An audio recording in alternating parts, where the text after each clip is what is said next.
¿Por qué cuando un presidente argentino está desempeñando una mala gestión se dice que se va a ir en helicóptero? Esto se remonta a los sucesos del 19 y 20 de diciembre del 2001, cuando una masiva manifestación que reunió desocupados, madres de Plaza de Mayo, clases medias y diversos sectores sociales más, condujo a la renuncia del presidente Fernando de la Rúa.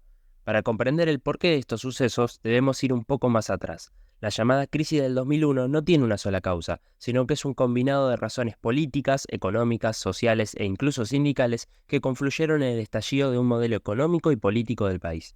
Antecedentes: un dólar, un peso. El 8 de julio de 1989, Ricardo Alfonsín abandonaba la presidencia 6 meses antes del periodo establecido. Las elecciones dieron como ganador al peronista riojano Carlos Saúl Menem. La economía argentina no era estable y el principal problema que enfrentaba era la inflación desenfrenada. La política de Menem estuvo orientada en combatir la inflación a través del recorte masivo del gasto público, continuando con el carácter de algunas medidas adoptadas años atrás por la dictadura militar y en sintonía con el consenso de Washington que imperaba en el mundo por aquel entonces.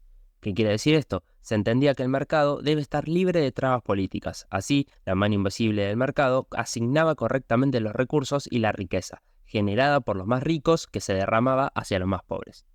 Por un lado, el plan de convertibilidad fue implementado en abril de 1991 por el ministro de Economía Domingo Cavallo. El llamado 1 a 1 consistió en atar el precio del peso al dólar, eliminando la posibilidad de un déficit en el gasto del Estado, pero también implicaba su debilitamiento, ya que no podía emitir dinero por sus propios medios y dependía exclusivamente del dinero que provenga del exterior. Además, los 90 fueron la era de las privatizaciones. Se instaló una idea de que las empresas del Estado eran ineficientes y deficitarias. Gracias a la Ley de Reforma de Estado y la Ley de Emergencia Económica, el Poder Ejecutivo, a través de decretos de necesidad y urgencia, podía privatizar empresas y despedir empleados. Además, se eliminaban los subsidios para la industria argentina y las barreras proteccionistas, dando ventaja a los productos extranjeros sobre los argentinos. En el plano laboral, las medidas políticas como la Ley de Empleo de 1991 buscaron principalmente beneficiar al empresariado. Ahora, los empresarios podían contratar empleados por un bajo costo, tener contratos de trabajo por tiempo indeterminado y despedir con mayor facilidad. A diferencia de antecedentes históricos, el sindicalismo no frenó esta ofensiva sobre el mercado laboral. Esto fue, en primer lugar, porque una gran cantidad de sindicatos más combativos habrían sido aniquilados por la dictadura llamada Proceso de Reorganización Nacional, y el sindicalismo restante era más proclive a la negociación. Por ende, un número masivo de dirigentes de la CGT establecieron negociaciones con el gobierno nacional y procuraron no entrometerse en sus políticas. Hubo también instituciones que se opusieron a la CGT, como la Central de Trabajadores Argentinos, o CTA, que incluía dentro de su composición los gremios de trabajadores estatales y de la educación, dos de los más golpeados por las medidas neoliberales.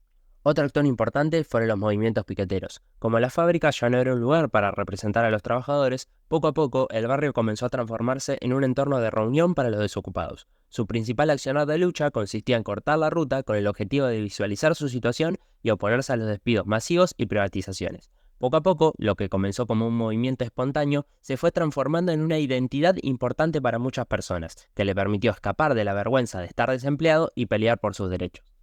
El historiador Ezequiel Adamowski menciona que el fenómeno fue una expresión política de afirmación plebeya, vinculada a las nuevas formas de hacer política por fuera de los partidos y con métodos de acción directa. El movimiento piquetero era profundamente heterogéneo con diversas diferencias en su composición. Los hechos. Dicen que soy aburrido. El 10 de diciembre de 1999 asumió Fernando de la Rúa en la presidencia de Argentina, prometiendo un accionar diferente con respecto a las políticas menemistas, fundamentalmente en contra de la corrupción. El país estaba fuertemente endeudado y no se ofrecía como una buena opción para agentes financieros internacionales como el FMI, que insistían en que se hicieran medidas de ajuste en el gasto estatal. De la Rúa no dudó en escuchar estos reclamos. Conmigo un peso, un dólar. Su ministro de Economía, José Luis Machinea, impulsó un impuestazo que golpeó principalmente a los sectores de trabajadores en blanco. El año 2000 estuvo cruzado por el escándalo de la ley Banelco. Esta ley, que flexibilizaba el mercado de trabajo y los convenios laborales, estalló en escándalo cuando se descubrió que muchos senadores peronistas habían recibido coimas para votar a favor. A raíz de esto, en septiembre, renuncia el vicepresidente Chacho Álvarez, indignado con la situación. Esto, sumado a otros escándalos de corrupción en el Banco Central, ocasiona una corrida cambiaria que expulsa a Machinea del ministerio y en su reemplazo asume López Murphy. Sus medidas para reducir el déficit desatan una gran conflictividad con la CGT de Moyano y la CTA, A Murphy lo reemplaza en un gran comeback Domingo Cavallo. Este nuevo Cavallo intentó apostar por un capital más productivo en oposición al capital financiero, que se oponía a flexibilizar la convertibilidad. Sin embargo, el enfrentamiento entre empresarios pro flexibilización de la convertibilidad y empresarios exportadores productivos beneficiados por una notable evaluación finalmente se torció hacia el sector financiero, con medidas como el mega canje. Hacia abajo, fiel a su estilo, Cavallo ejecutó el plan de déficit cero, recorte del 13% de los sueldos docentes, empleados de Estado y jubilados. Los planes de trabajar fueron suspendidos y la situación social en Argentina estaba en su punto más tenso. En las elecciones legislativas, un 42% de los ciudadanos efectuó un voto bronca, es decir, votaron en blanco o anularon su voto. Se evidencia una crisis de legitimidad no solo del gobierno, sino de todo el sistema político. Y así es como llegamos a diciembre de 2001. A comienzo de mes, Cavallo implementó el corralito, una medida que limitaba la cantidad de dinero que las personas podrían retirar de los bancos. Esta fue la gota que rebalsó el vaso. Ese mismo día ocurrieron protestas frente a los bancos. El 5 se derrumban las ventas de los comercios y se forman clubes de trueque para satisfacer las necesidades básicas sin dinero. Ese mismo día, el FMI se niega a desembolsar por considerar inviable el plan del país. El 6 de diciembre, el gobierno emite cuasimonedas para pagar los salarios. Un día después, Cavallo viaja a Washington, desesperado para que le otorgaran fondos. Mientras tanto, se generan densas filas en los bancos. El 12 de diciembre se desatan cacerolazos en todo Buenos Aires. El 13 se anuncian paros generales de la CGT y CTA. El gobierno finge no estar preocupado por ello y les quita importancia. El 14 de diciembre comienzan saqueos a supermercados en Mendoza y Rosario. La respuesta de Cavallo fue aumentar levemente el monto de lo que se podía retirar de los bancos. Mientras tanto, el PJ evalúa un juicio político de la Rúa. En la madrugada de Neuquén, se desató una ola de disturbios civiles que dejó 13 detenidos y 6 heridos de bala. Los ferroviarios paralizan la capital federal con un paro. Siguen los saqueos en Santa Fe, Mendoza y Entre Ríos.